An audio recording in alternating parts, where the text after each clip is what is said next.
didn't suit my personality. At the time, my husband was traveling a lot, and most evenings, dreading the calls filled with irritated customers that inevitably the next day would bring, I'd find myself in tears. After a year of working in this job, I quit and traveled with my husband wherever his company sent him. I thought that just being close to my husband would solve everything and would bring back my passion for life. Over time, as we traveled, I began to dread interacting with others. I was overly self-conscious. I would go out of my way so that I wouldn't have to talk to strangers. And at the time, everyone was a stranger to me. It got to the point where I had completely lost my passion. I found myself staying alone in the apartment all day long, and I had become so reclusive that it would take hours to build up the courage to venture out alone.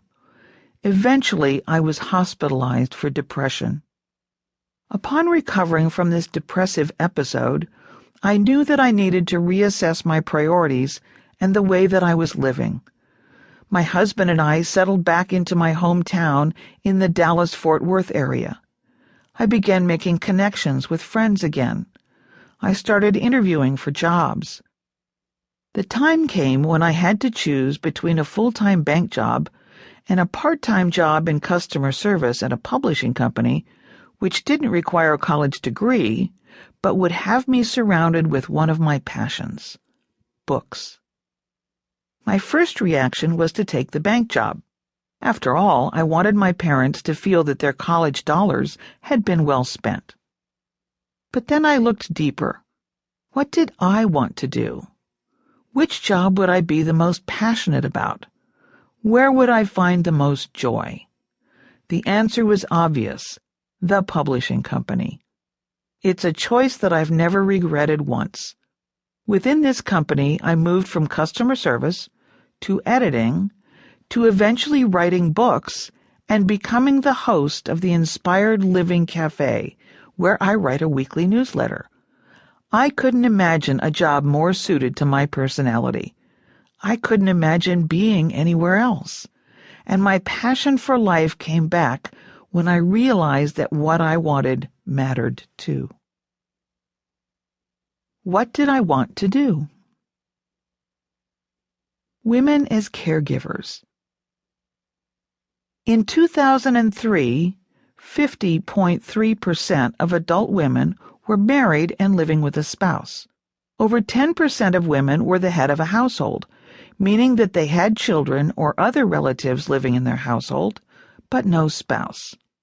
Another 16.6% of adult women lived in the home of a parent or other relative. Almost 15% of adult women lived alone, and nearly 7% were living with non-relatives.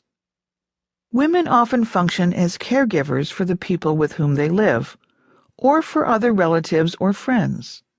1 out of every 4 people is a caregiver for a family member or friend, and, in the absence of an able spouse, a daughter or daughter-in-law is most likely to assume the role of caregiver.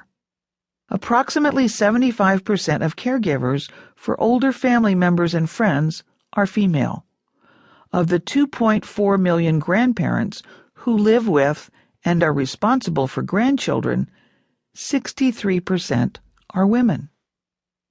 Waking Up by B.J. Gallagher. When I was a young wife, I used to iron my husband's shirts every week. He was a snappy dresser and meticulous about his clothes. One weekend he happened to be watching me as I ironed. "Why do you do it that way?" he asked. "What?" I replied.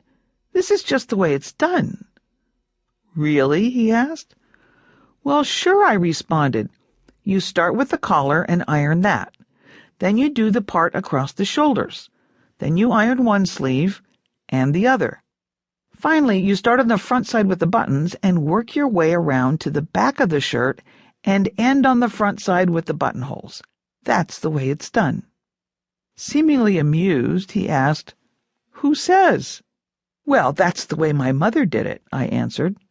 And it suddenly occurred to me that I ironed shirts the way my mother did without even thinking about it. It's as if I absorbed things by osmosis.